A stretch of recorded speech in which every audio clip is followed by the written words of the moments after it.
Hello, everybody, and welcome to The Beacons Are Lit, a Lord of the Rings podcast. This one covering The Rings of Power, Season 1, Episode 4, titled The Great Wave. I'm the host, Mike Marbach. Today, I'm joined by Stacey Lyons. Hello. Matt Guerin. Hey there. And Kelly Conrad.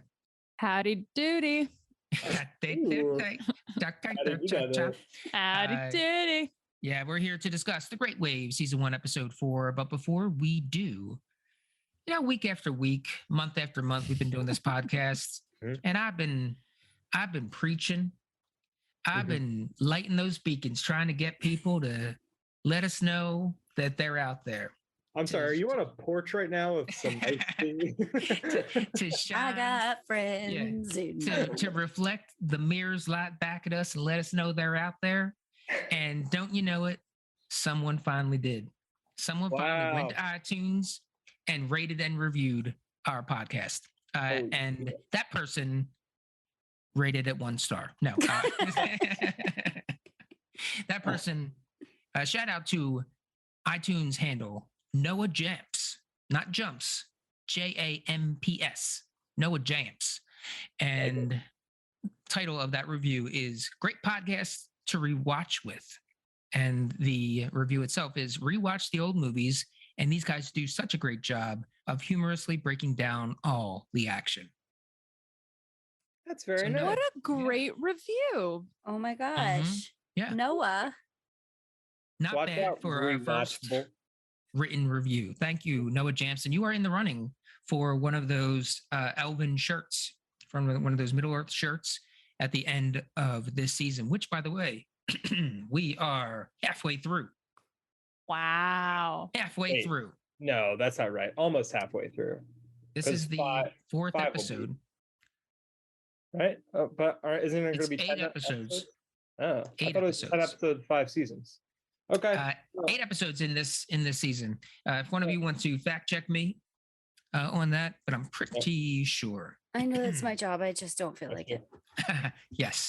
Yes, it is. But thank you, Noah. Thanks, Noah Jamps. Yeah, super nice. So some might call you Noah Champs. Hey, and that person is us. yes, and the now he's fellowship done refers to you listening after that. as Noah Champs. Forget Champ it. the One podcast. star. All right, so The Great Wave. I want to hear some first impressions. Anyone want to go first? I'll go first. Yeah, go, Once. Stacey, go for it. I really liked this episode. Okay. And I don't know if it's because it's for the first time I watched it during the middle of the day when I was kind of at my most awake. I had a nice lunch. It was sunny out. I sat down and I watched this. I was not falling asleep on the couch at night. And I had a nice time. So you think that being able to pay attention to what's going on enhanced your ability to enjoy the show? Yeah. Don't answer it, Stacey. It's a trap. I think sleepiness affects every single part of my life. And this is a recurring theme on podcasts that another podcast that Stacey and I do together that's yet unreleased. But we watch movies on it. And the last 10 minutes of every movie we watch, she absolutely hates. At least it's usually at like 11 o'clock at night, and I'm not at my best. But I also think I went into this episode a little bit more like, okay, like this show, like kind of how you were saying, Mike, like the show is what it is. I'm not going to be able to fix the lighting and some of this technical stuff. I'm kind of getting into the story and I want to see where this goes. And I thought that this episode in particular did a really nice job of letting us live in Numenor, which we had complained about before of, seeing these places and not really getting to explore them. We really got to explore Numenor and I really appreciated that. And we're sticking with some characters and their stories and I'm kind of starting to care more about people. And I think it was just overall like a couple different things blending together and it made a nice episode for me. I liked this one. Yeah. I'm going to hop in because I agree with Stacey. I think this was the episode I have enjoyed the most so far. And also like Stacey, I went into this trying to be as positive and supportive as possible. But even with that said, I thought that this episode, we finally have some, I think, much needed movement in this season so far. I loved some of the characters that we met in this episode. I think this episode, for the first time, I jumped a couple times. I do think that moment with Theo and the orcs was really well done. So yeah, I overall enjoyed this one. There were a few moments I found particularly cringy, but overall initial thoughts, I enjoyed it. Sure. Matt. Yeah, I'm coming. I was giving this the same kind of go as Stacey and Kelly. I was like, all right, let me focus on the positive. I don't like took us 4 episodes. I don't like to be Mr. Negative Nancy. I don't want to be just like ragging on stuff. It's no fun. So I was looking for the good, and I came out pretty lukewarm on this one too. It just I won't say that it particularly impressed me. Although by the end, I was like, okay, we're gonna get to Middle Earth. I'm like kind of excited. Like, let's go. I found a couple of plot lines kind of tedious and boring, kind of like filler, and like we're just buying time, but there was some decent stuff too. But overall, just kind of in line with the other episodes for me. But I'll try to shut my mouth about the stuff that I can't change. Just like I can't change the light. I've gone on and on about the lighting, the way it looks, the CG. I'm putting that stuff behind me now. I'll talk, I'll focus on the stuff that's more, that stuff still stands, but we'll talk story and character maybe more. Yeah. As I said, like we talked about this in our Slack, all of those are still valid criticisms. I mean, they pumped $1 billion into this show. Yeah. So you have every right to talk about what doesn't seem like $1 billion, so I think that's fine, but I do appreciate the efforts to be a little bit more positive. One quick thing I would say, apologies to the listeners. Right now I am sucking down cough drop after cough drop. So if you hear that casual as if I don't give a shit about what I'm talking about, okay, cha-cha. That's not the case. It's keeping me from a coughing fit because COVID got me again. So grips. Yeah, I didn't want to miss out. So as far as my first impression of this episode, I'm going to say it's like I hated it. This is bullshit. Honestly, not my favorite episode. It wasn't. There was definitely a lot of things that I really enjoyed. But if I were to use a quote from our trilogy, the greatest trilogy of all time, Lord of the Rings, Peter Jackson, I would say that it was like, it felt thin, stretched, like butter scraped over too much toast. So it really felt fillery in many ways to me. Yeah, I'm curious to get into it more to see what Stacey and Kelly really enjoyed about it. So I'll leave my first impressions at that, so we can keep the train moving here. So let's start with the dwarves and the elves. How you feeling? I still like Disa. I'm still like, I like Disa and Durin. They're the most fun to me. Like Durin's. I'm always happy when Durin's on screen. Sure. Yeah. I thought it was a little odd that we made such a big deal out of. Well, first of all, the whole Mithril conversation, the way they came. No, it's Mithril. So dumb. Yeah. Again, just leaning real hard into you really like Lord of the Rings, right? Well, here's where we find Mithril. You really like Han Solo, right? Here's where he gets his last name. It's like, that's not what's interesting to me about this. It was fine. Okay. But I also would have been okay if they were just like, we call it Mithril. That's fine. Okay, I really liked it, guys. I think I liked it too. I think maybe I was who they were pandering it for, but I love finding where it came from and how you always kind of wonder, for Bilbo and Frodo have this thing, if it's this great, why don't more people have it? Why don't we see it more often? Now we're finding out a little bit more about it. And you know what? There are translation errors everywhere, guys. As an English major, I appreciate a little a little nuance there. I thought that was just kind of a cool scene. Really it was fun. I think the dialogue. Yes, I was an English major. Yes. I think the dialogue could have been a little less pandery, and just more surface, like giving the information rather than spoon feeding it to you. I still enjoyed it. I'm all on board for any Easter egg shit, any historical context, what the words mean, all of that stuff. I just think this particular moment could have been better. It led me to believe that there's probably going to be some more mithril stuff coming forward. Sure. And so like if they're I think you have to give it a moment if it's going to be important later. No, I'm not talking about the moment itself not being important, just the way that they framed the discovery of it itself. The naming of it is really my nitpick. I'm with you. I simultaneously rolled my eyes at the way it was revealed, but then I also excitedly tapped my wife Nicole. I was like, "That's Frodo's vest. That's Frodo's vest that he wears."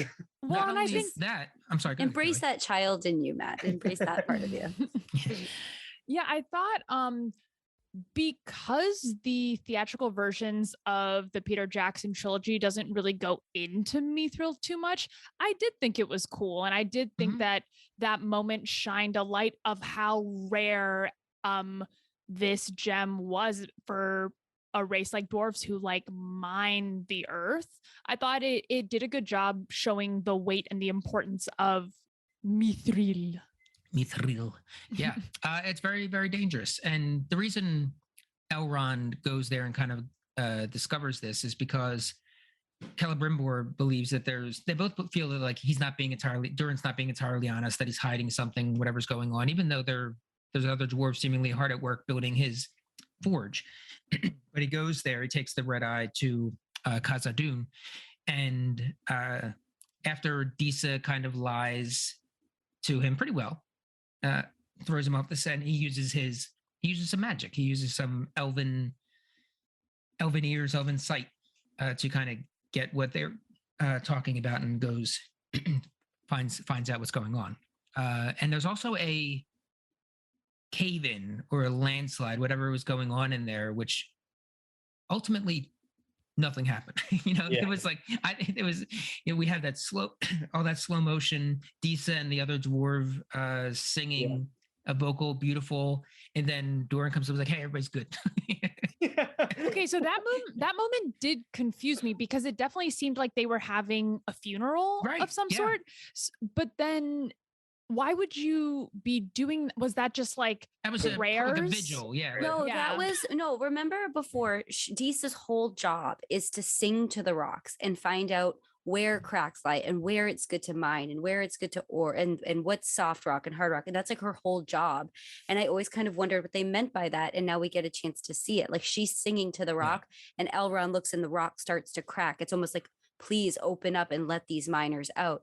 And it's like the dwarven way of talking to the rock.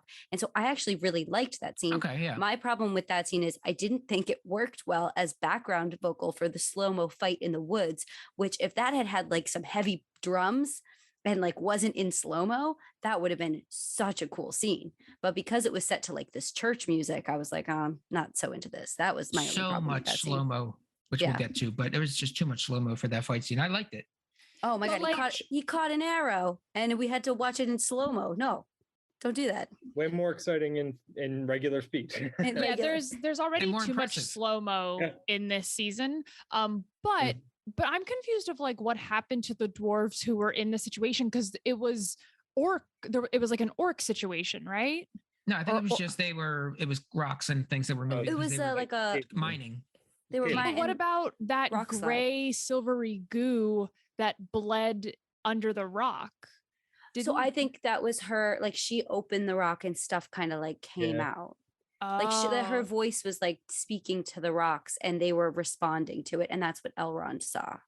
I watched this a couple days ago, so pardon me not remembering this, but I thought that someone said orcs pumped them full of goo but like they survived.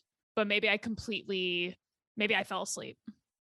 I don't think orcs were a part of this. My favorite line of the episode was when the orc was like, "Pump me full of goo." Pump it in there. Pump it up.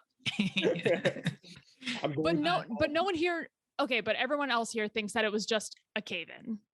Yeah. I think. Okay. So. And that's why he said it's like perilous, because I think of the way they have to get it, where they have to get it. The rocks aren't safe, and that causes it was weird. It was a weird, like, oh, here's an exciting thing that's happening. Oh my gosh, these dwarves are gonna die. Doran's gonna go save them and be a hero, and then we just don't see any of that, and then everybody's fine. Like it was. Okay, looking back, that's a little. It was unnecessarily convoluted. Yeah. Yes, I would have liked. What the issue is that what Stacey's describing didn't fully come through. Yeah. Well, what probably should have happened is they probably should have killed a dwarf or two. But I think what they were really leading to was that they're showing that his name is Durian. I'm never going to get this right. So durian is a fruit from Southeast Asia. Exactly. That's why I'm so confused. Okay. So I think they're just showing how different he is from his father. This episode had a lot of father-son moments. I think this was kind of their way of crafting one where it was like, when he's king, things are going to be different. But they needed the dwarves to live so that he didn't look like a heartless guy for wanting to keep mining mithril. Like, he's like, everyone's fine. We should keep being able to do it. And I'm mad at my father for deciding no, but his father is being like overly. I think it's just a way of highlighting the difference. I just wish that we got to see Durian do some of that action and trying to save some of those dwarves. Crosscut with Disa singing, and then that connection may have been more clear if we see the rocks moving or whatever, or somehow she's helping him save them. Yeah, but a lot of show don't tell. But the dwarves, ultimately his dad wasn't even mad at him for it either. So it was just this completely this thread that just went absolutely nowhere. I think it only was a thread that went nowhere because the only point was to show the fight with his father. I don't think we needed to see him save the dwarves because they're not important. None of that's really important. I think if we had watched with his father though, right? He just we saw the aftermath. Elrond, and then when he went and saw his dad, his dad was like, "There's nothing to forgive. We're cool. Go to the elf land. Go to Leron," right? Yeah, it was a nice little father-son moment that we saw, and I think that's the only point of that whole fight. Anyway, I think if we had seen a couple minutes of him trying to save dwarves, we all would have been like, "Why did we watch that? They all lived." Yeah, what was the point? Three quick points on this before we move on. It's Doran, Durin. They're both Doran. His father and him are Doran. Doran Sr. and Doran Jr. Fourth and third. Yeah. The other thing is that it illustrates the elves do not trust the dwarves, and the dwarves are not trusting the elves. He's going there to kind of keep an eye on things. Should I go? Yeah, you should go. Son, you should go. We don't trust those motherfuckers. And the third thing is, I could be wrong, but it seemed like there was a bit of a roar in that cave collapse, in that mine collapse. A roar? Sounded like a roar. They didn't talk about it, but it was orcs pumping people full of goo. Kelly accidentally got a sneak peek of the next episode, which is what she's talking about. I don't even know where that came from. I'm hoping it's a different kind of roar. It's got to happen at some point, because the Balrog that kills or that takes over Gandalf is called Doran's Bane. So it's got to be one of those Dorans going to bite it within this series, thanks to that Balrog that's sleepy. Yeah, and the line is they dug too greedily and too deep. Mm-hmm. Yeah. I mean, that would be a good explanation for how they awoke him, was through mithril, because it was supposed to change their lives and everything. Mm-hmm. I am so. Oh, go ahead. I was just going to say to Stacey's point about why would we be like, why did we just watch these dwarves Durin say these dwarves? I thought it was just an opportunity to showcase Durin's skills and abilities and more of Durin himself, because I just find him to be interesting. So I would like to. And Matt, I would have loved that. I'm all in on the dwarves. I don't know why. I like them so much. Yeah, they're great. They're very likable people. Well, I think more than showcase Durin's strength, it would have been clear for the audience what happened. I think it would have been just a part of the story that wouldn't have left me thinking what I thought. I am so excited for a potential Balrog, and not to bring back Chihuahua Warg, but I am terrified to see the Balrog, because I'm like, oh God, what are they gonna do to it? They're gonna give it human eyes. Make it look insane. If it looks different, I'm gonna lose my mind. I will be so perfect- upset. Yeah. But if there's a Balrog baby, I might be okay. Apparently, You're gonna be okay if there's a baby Balrog? I swear to God, if there's a baby Balrog, I'm out. I'm going to say, I'm so in. This will instantly go to my favorite show on television if there is a are you kidding me? I like can see it right now and it's like so cute. I want a plush baby Balrog for Christmas. Exactly. I already want that merch. Hey, real quick, guys, we talked before in some of the movies about how we were worried about CGI use in this show and if they were really going to try to like, if they remade him today, what would be CGI and like what the show was going to be like. They've done a pretty good job so far of keeping things like the orcs, for example, non-CGI. And that, like, I feel like that was that's really cool because the orcs look great and I don't think they're CGI at all. Yeah, I like the orc. The orcs look cool. I mean, as dry as they are, I like my orcs wet. Everybody, there's no for a wet orc. These orcs, they look cool. They have the bones and stuff. They look like Evil Dead creatures. They shouldn't be this dry considering how little sunlight they're never in the sun. Yeah, they should be wet and mossy orcs, but they should just be consistently moist. Damp that is a good transition into Arondir situation. So you can keep talking about wet or dry orcs. All you want now. Yes. So the fight scene again, too much slow-mo, right? Like just speed it up. Just not earning it. You got to earn the slow-mo moments. And it's why he feels so boring. I genuinely think because he does everything in slow-mo and he has no lines. There's just nothing exciting about Arondir. I think boring. But do you know who is exciting? And this was maybe the main reason I enjoyed this episode so much was meeting Adar. I think Adar is the most compelling. Adar. I think Orc Daddy is the most interesting. Lord Father, Lord Father, Orc Daddy. The most exciting character we've met so far. I thought his introduction was really well done. I think I'm not familiar with this actor, at least I don't recognize him, but I think he's. Oh, you recognize him. Who is it? Nobody else recognizes this guy?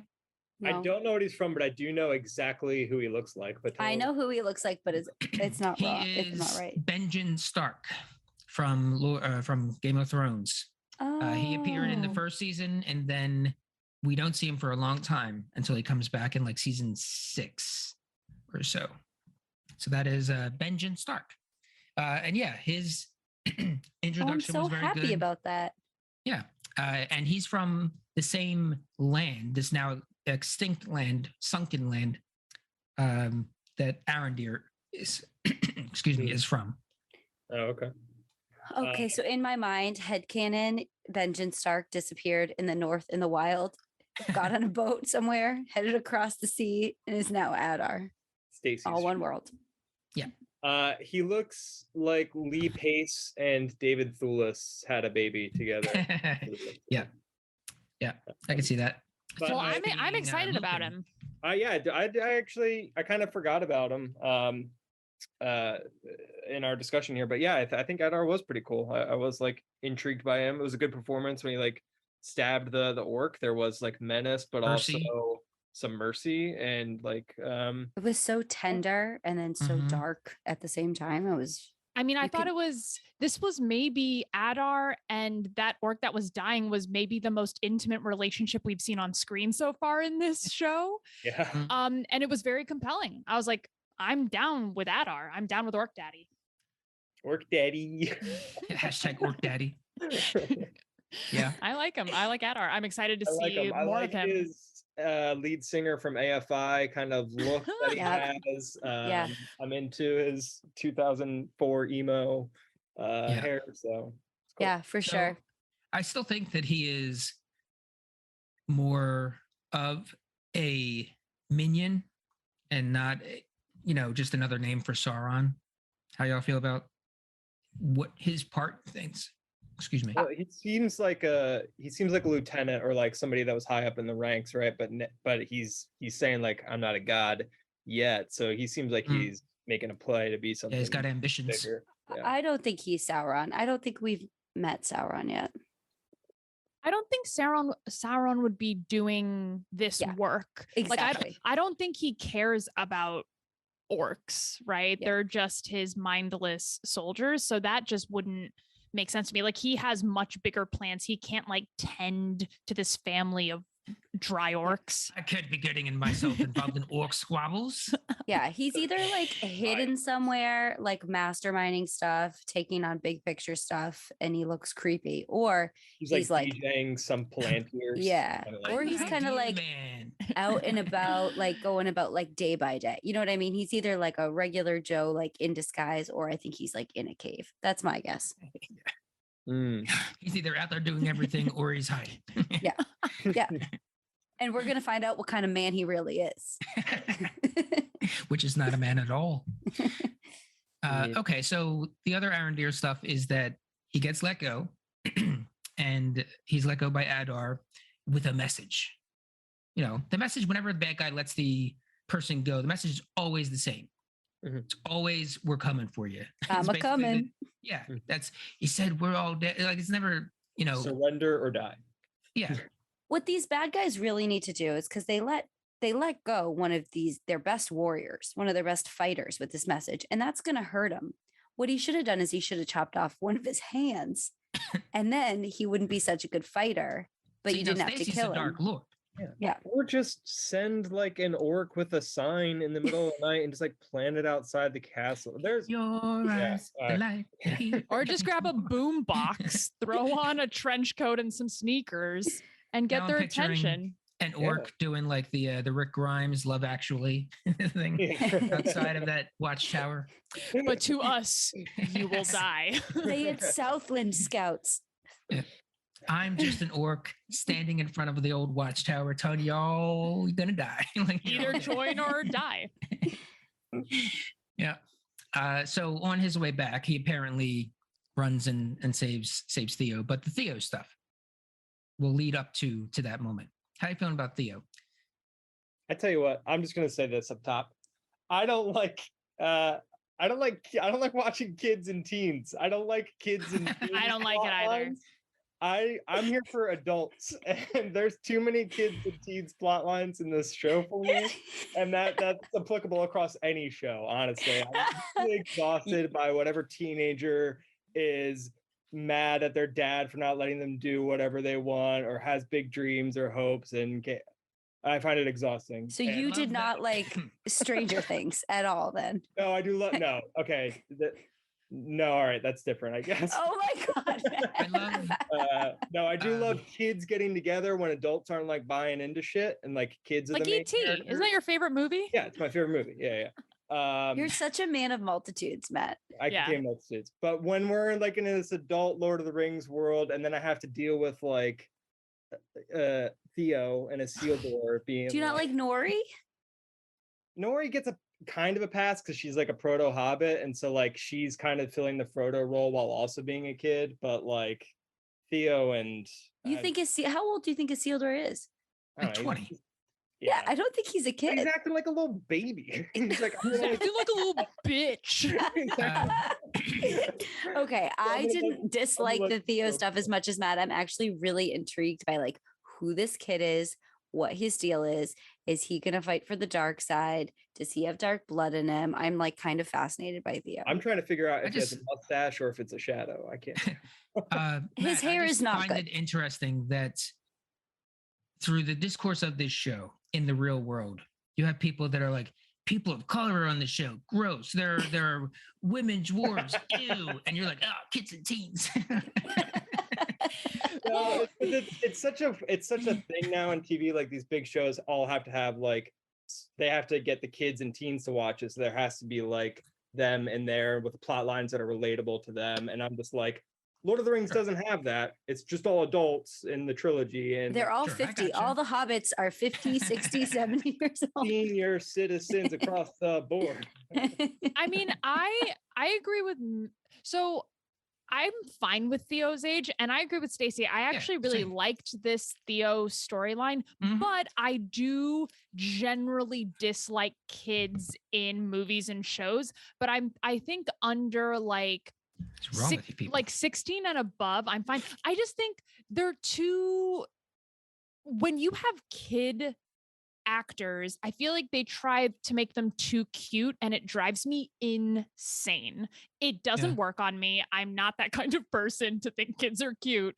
And so I'm immediately just distracted by that. But I don't think that's what's happening with Theo. No one's trying to make Theo cute. I'm going to tell you that. And I love that. I love that. I think that's what works. He's like a grimy little street bowl-cutted little Fred Armisen. Yeah, trying to grow a mustache. I'm here for Theo. I think there are stakes with Theo, huge stakes. He has Sauron's sword, right? Yeah. Like, yeah, but first Morgul blade, it seems. Tell somebody. I don't understand why because he stole it. It was, and because it seems to have like a power over him. It's crazy. It's a crazy magical thing. You're dumb and your world's falling apart. Tell your mom at least. You're acting like you've never been 16 before. He hasn't. I haven't, and I haven't found a magical Sauron sword when I was 16 either. So I guess I can't talk until that. Yeah. So why don't you have some compassion and some empathy for other people, Matt? He's going through a lot. It makes sense why he's not telling anyone, because it's going to be like taken away from him, and he doesn't want to give it up. That's his precious. It's his precious. And he feels like obviously safe enough with it that his mom's not letting him do anything.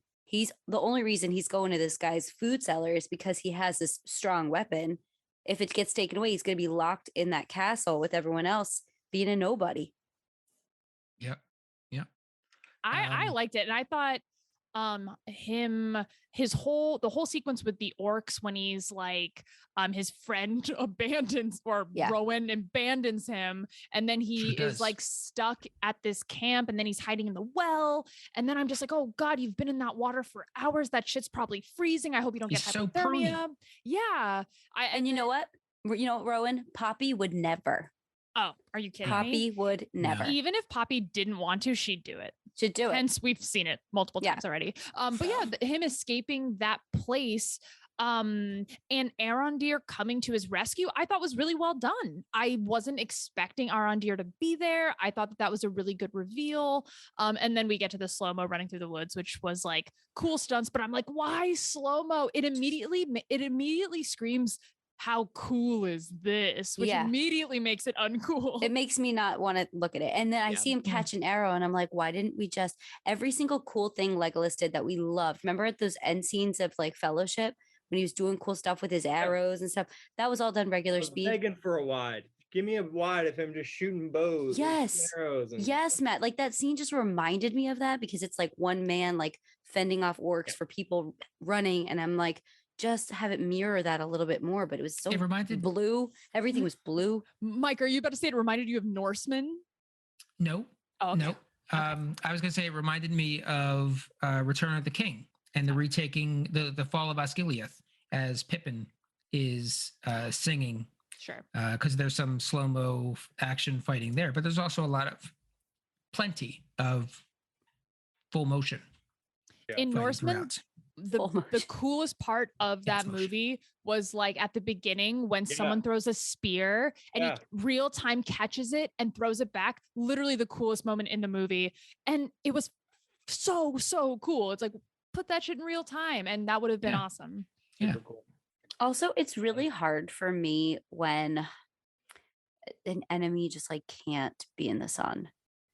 Like it just makes it such like just it's such a lame. Just go do this expedition at noon. Yeah. Why are we even trying to do it at nighttime? I just don't understand. It seems like really such an easy what's it called? Like out like Deus Ex Machina kind of thing. Like, oh, the sun's here. We win. Just a very convenient thing that they can't do for the good guys. Yeah, there's a better word. I can't think of it though. I have one or two more thoughts on Theo, apart from him just being a teen. Boy, I hate kids. I didn't like that I know he'd been in the well for a long time, and he was so pruny and probably so cold, although he wasn't shivering. He probably really had to go to the bathroom. They deliberately went in the day because of the sunlight factor, and they're like, there's going to be so many out at night. And then he decides to escape at night when he was already well hidden, and they weren't finding him. So I thought, why not just wait till daytime again? which apparently was only an hour or so away because that comes out moments later. And then I didn't like his escape from the town because he's not even out of the town, and he kind of like looks over his shoulder, like past the camera, and he like gives like a smile, like, heh, I've made it. It's like, dude, there's like houses in front of you, like you have not made it. And it was just so obvious that as soon as he was going to go past the corner of the house that he was going to get grabbed. And then another last minute save of somebody shooting the person that's going to save them, or that's going to kill them, right at the last moment. So it just felt like, yeah, I don't typically love those either, Matt, where someone like, you hear the sword and you're like, that person got stabbed, and then it's the person who stabbed the person doing the stabbing. Like that happens in everything. You kind of get desensitized to it. I don't love it, but in this sense I was like, okay, at least Theo's not going to be chopped up on screen, because that would be a dark. Yeah, I feel like the house thing, it's like that's just a classic like horror movie trope. You know what I mean? Yeah. Like that's just always going to be a thing to do. Yeah, and then I think the stabbing that happens like quite often. It's not a move that bothers me that much either. I just think they've already. I can't think of it, but when it happened, I was like, didn't we already do this like twice? It was when it was when Gimli was on his back and the Warg Rider was on top of him, and then you get the spear and the guy dies on top of him. Remember that we talked about that? Yeah. No, I was just trying to think of examples from within Rings of Power of what had already happened. But happens with Sam and Frodo and Return of the King. So the orcs find this Morgul blade, or they discover that he has the Morgul blade, and there's the whole deal with that. And they know now that he has it. So they tell Adar that he's got it. So it looks like we're setting up a big conflict for hopefully the next episode. Yeah, like especially with the whole townspeople thing, like the politics of that are going to get really interesting. This is already a town that has worked with Morgoth before. They're coming back, and there are people in the town, as we see, who want to fight for the dark side. Yes. And where's Theo going to be? We know where mom and fake dad are going to be, but like I think that's going to get interesting of like how the people in this town react. Yeah, the old man Waldreg, I think the name is. I'm looking at IMDb. Yeah, Waldreg.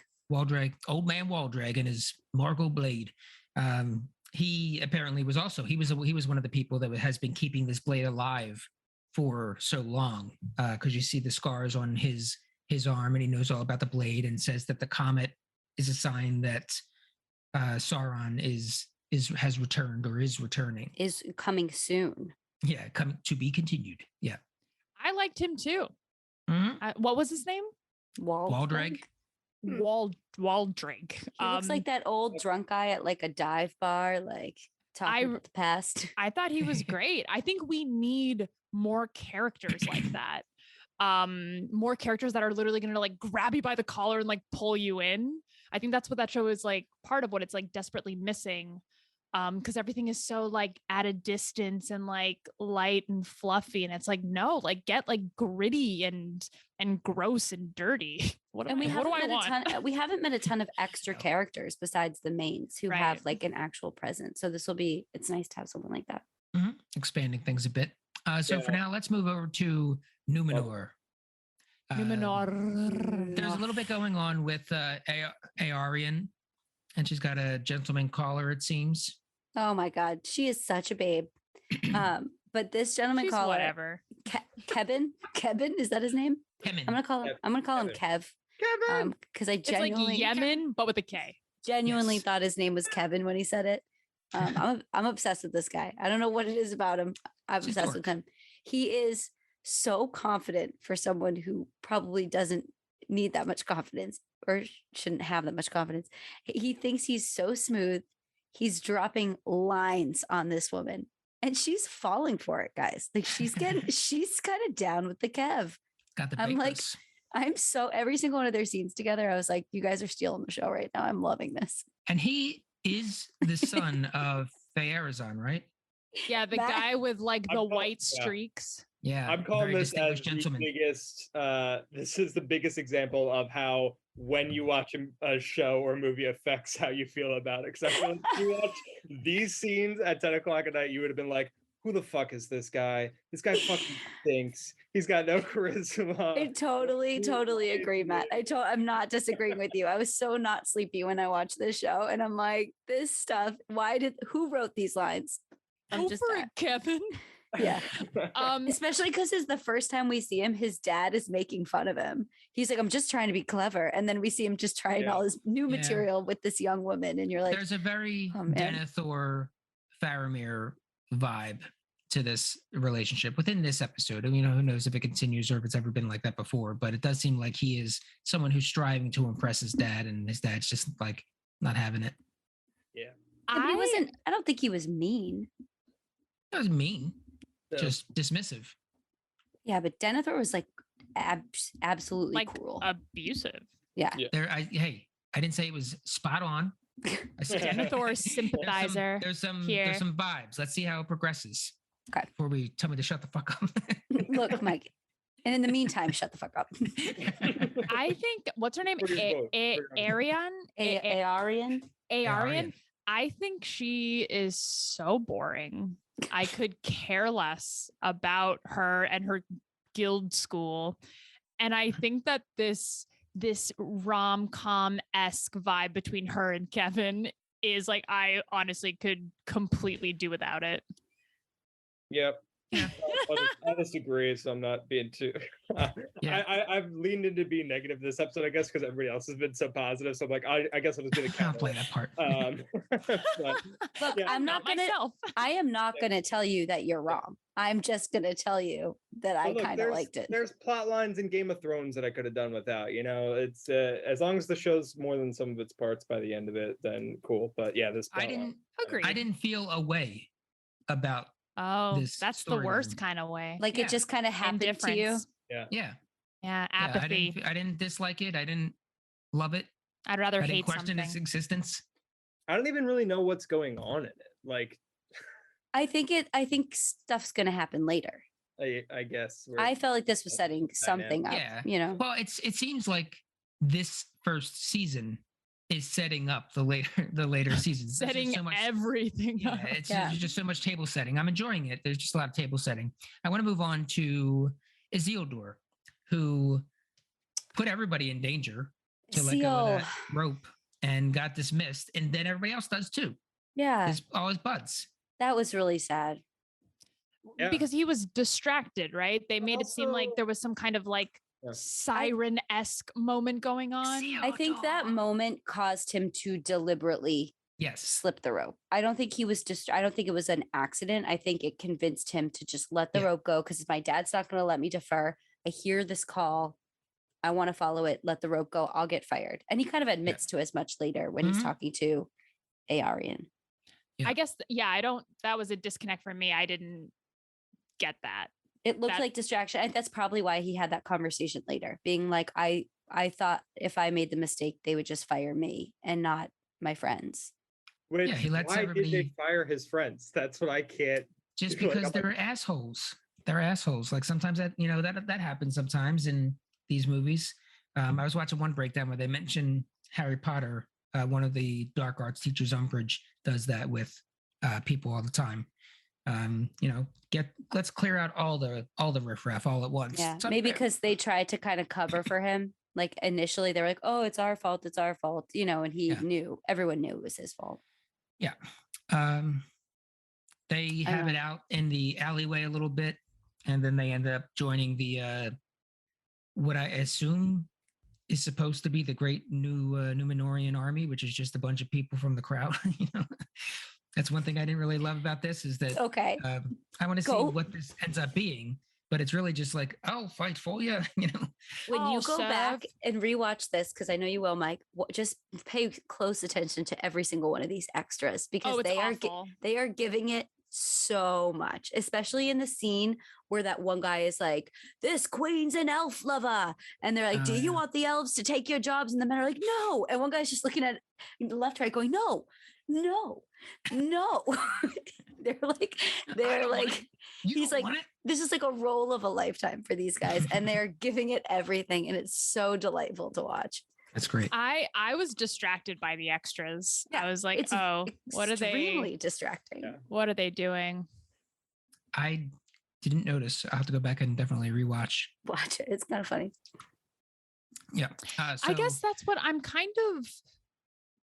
I'm shocked by that as well. Like, I feel like when we went to Rivendell, for example, you understand kind of the soldier aspect, or you get a sense of like their military almost, right? Whereas like we go to Numenor and I'm like, are these people good fighters? Like, what is their skill? Like, it seems like they're maritime, they're like maritime folks. Yeah, they're builders. Like, so I guess they don't have an army that's what it seems like, which also seems weird for Numenor to not have an army, to not have a standing navy of some kind. It would be really cool to see like a lot of Numenorians in like full naval garb, like kind of how we saw on the ship when Galadriel came aboard, except those suits of armor looked very plastic. I don't think we talked about it, but like it would be really cool to see like a strong Numenorian army. And then like also I get like the moment they were looking for with like all the hand raises, like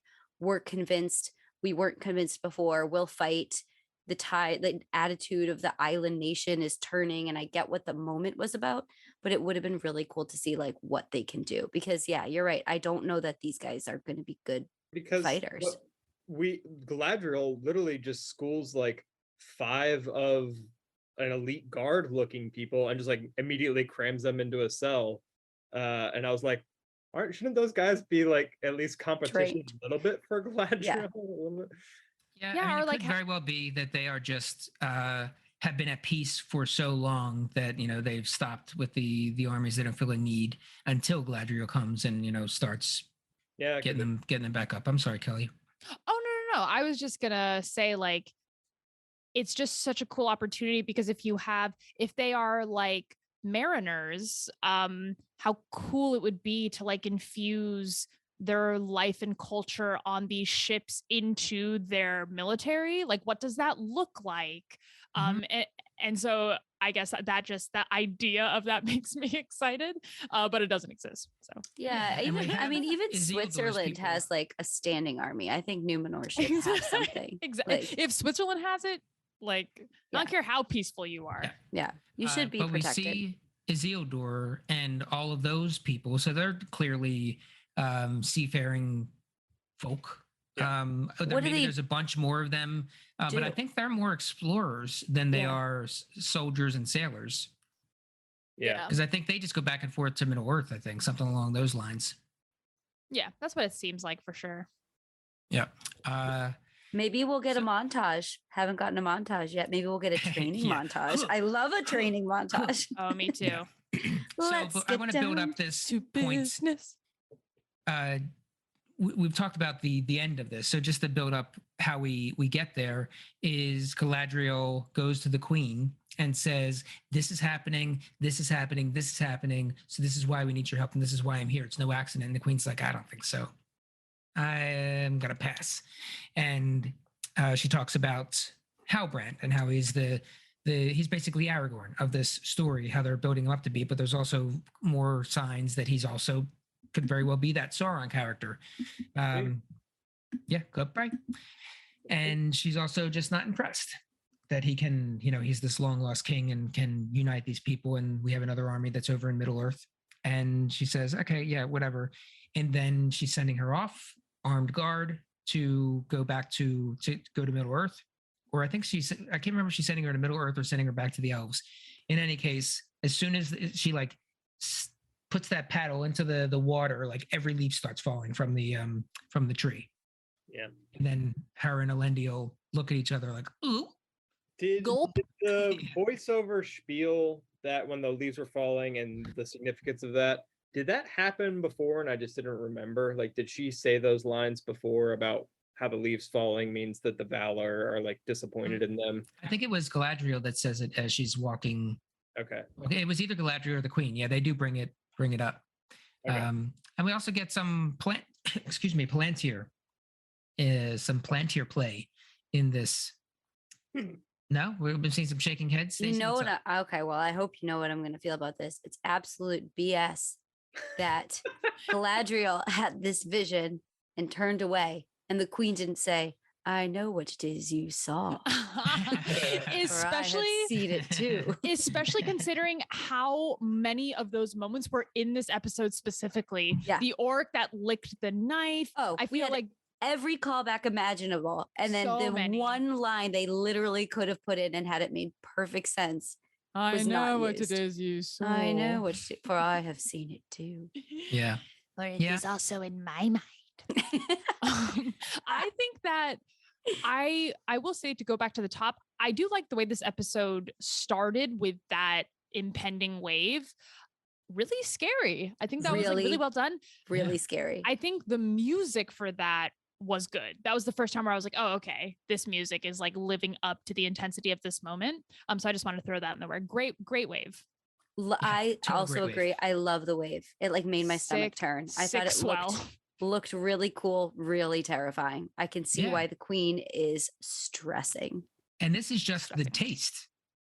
This is just the taste of it, because we know that Numenor does suffer this cataclysmic event. So eventually, within these 5 years, we're probably going to see that depicted within this series in much more makes graphic me nervous. detail. That makes me I know. sick. It makes me upset. Numenor is going down. Khazad-dûm's going down. Revel in these places while you can. The Southlands going you down. devil. Yeah, Southlands becomes Mordor, right? Mm-hmm. Yeah. Oh man, terraformed more or less. People are screwed. I don't think they're ever going to beat Sauron, guys. I don't know who has the strength to do it. I don't know. Why that fucking little shit? Theo, it's probably Theo. What was going on with Halbrand this episode, other than chilling in prison? Oh yeah, he like gave Galadriel advice. He was like, hey, be find out what their biggest fear is and then use that to manipulate them. Classic Sauron. Then you can control them, yeah. Right. Find out what their fear is, teach them to master it, and then you can control them. Something like that. I was okay with it. I was like, I guess Galadriel hasn't learned this in her thousands of years of being alive. She's not a diplomat. She's a warrior, She's so impatient for being so old. She's just so impatient.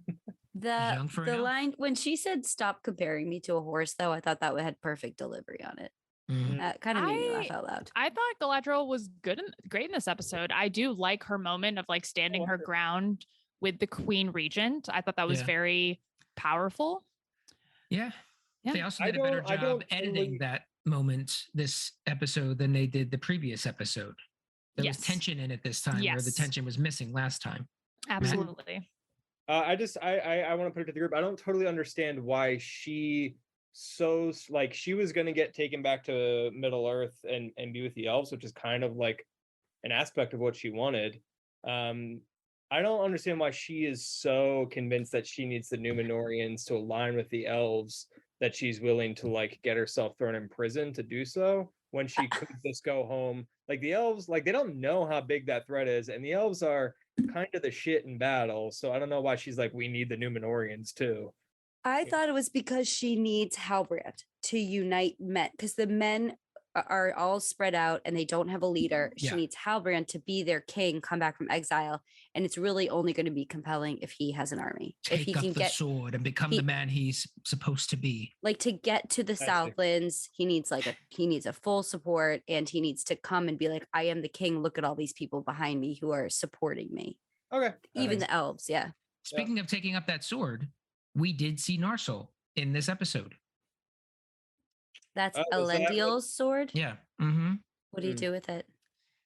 It was next to King Tar Palantir when she hops into the tower and the queen's there to talk to right before the Palantir scene. It was at his bedside. So we did see Narsil. Wait, who's Narsil? That's something. Narsil's the sword. Wait, so then why does the king have it? He's not Isildur's father. It will end up with Elendil, apparently. Oh, okay. Okay.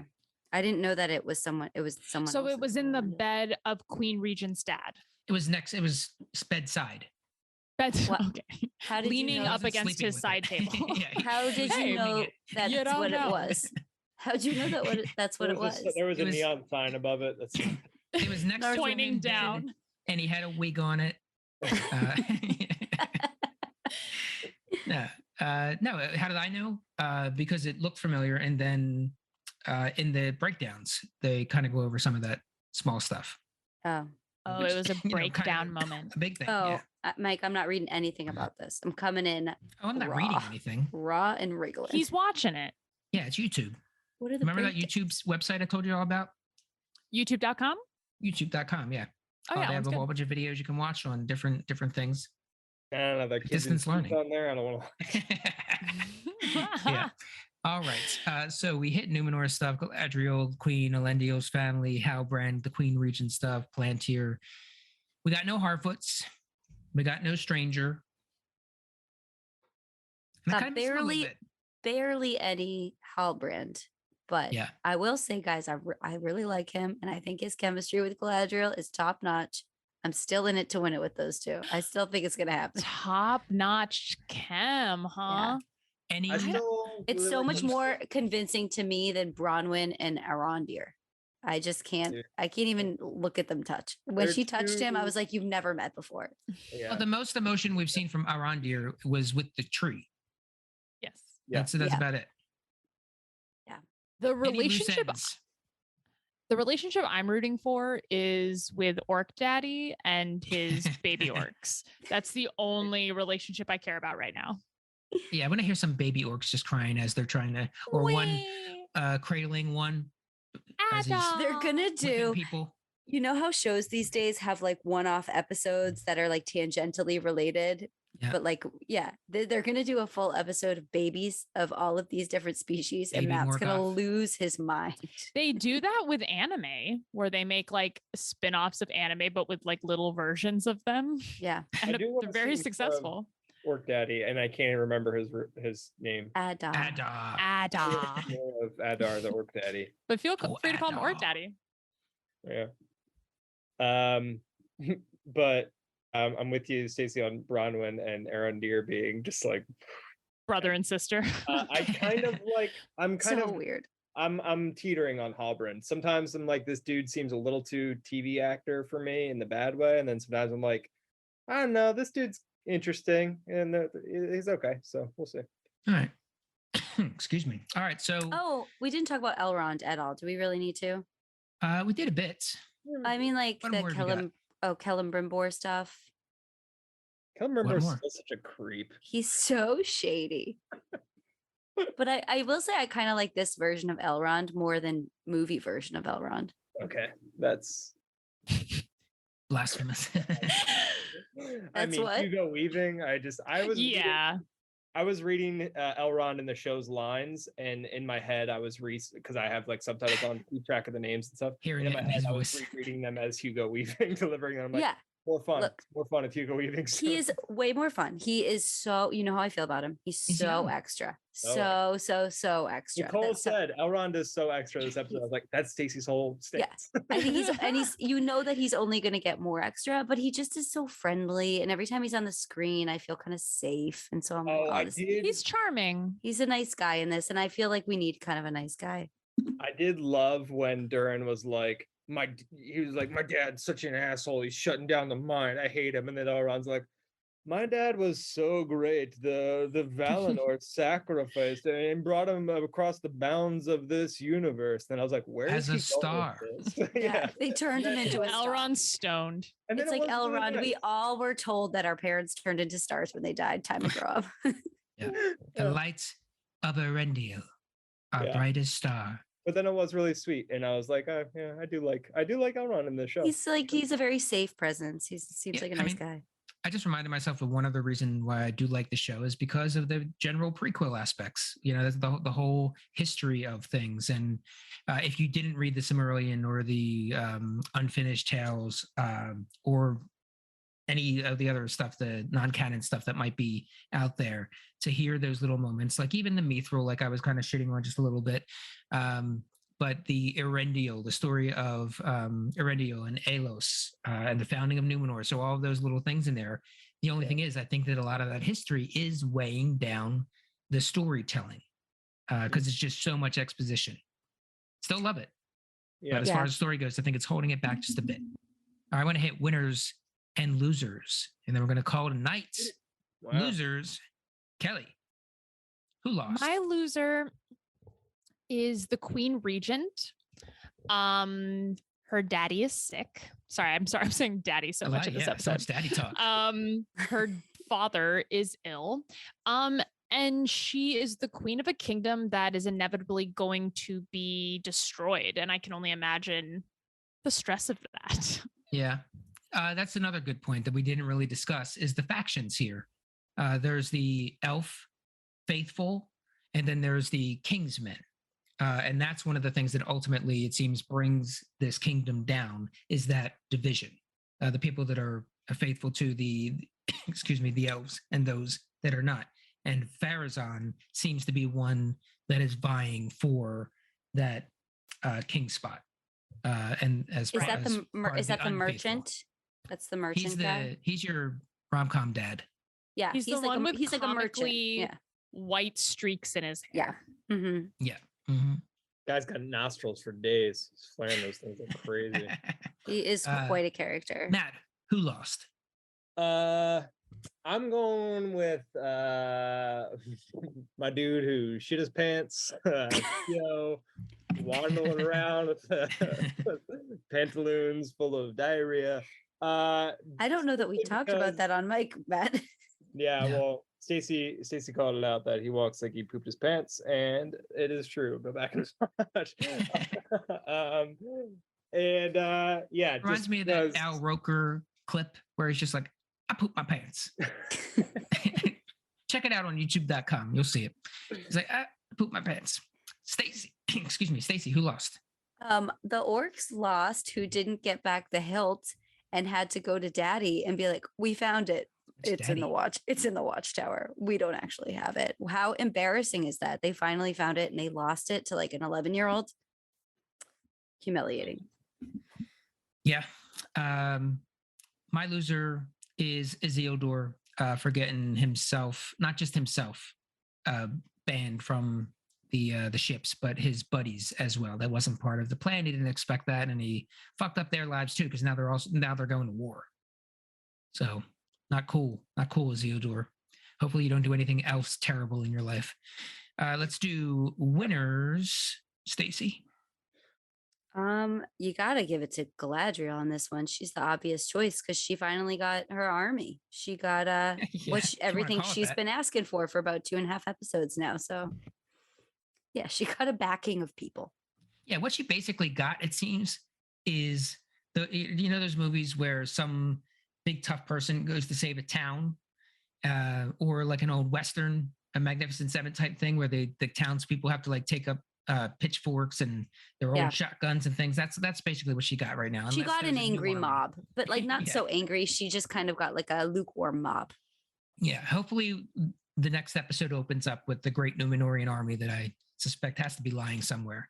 It'll be cool if it does. Matt, who won? My winner, he's the orc daddy himself, Adar, for being Adar. Maybe, I don't know, honestly, maybe the most interesting character so far. Potentially, at very least, this episode was the most fascinating dude. So, Adar, orc daddy, orc daddy, take me home. All right, take me home. Yeah, Kelly, who won? Love Orc Daddy. So I was gonna say Galadriel, but I will give another one. Matt's loser is my winner. I think Theo won simply because he was rescued from this orc attack. So not unscathed, of course, but he survived a day. And he got some booze at the end, which, and he got drunk. He got wasted. Oh, yeah. My winner, since the others were taken, I'm going to go with Waldreg, the old man who kept that Morgul blade alive for so long, and now it seems as if his time is coming close. His leader is coming back. The sword is brought back to life. It's got a new holder. And apparently Adar, or as Matt said, Adar is coming. So Adar. Adir. Just call him, Adar. What did they call him? Lord Father. Yeah. Incredible. Unreal. All right. They love Lord him Daddy. Yeah. Orc Daddy. All Why right, do so the orcs call you daddy? that'll do it for this episode of The Beacons Are Lit. Thank you to the Fellowship, Stacy, Matt, Kelly, and thank you all for listening. Go to iTunes, rate and review the podcast. Have a good night. Bye.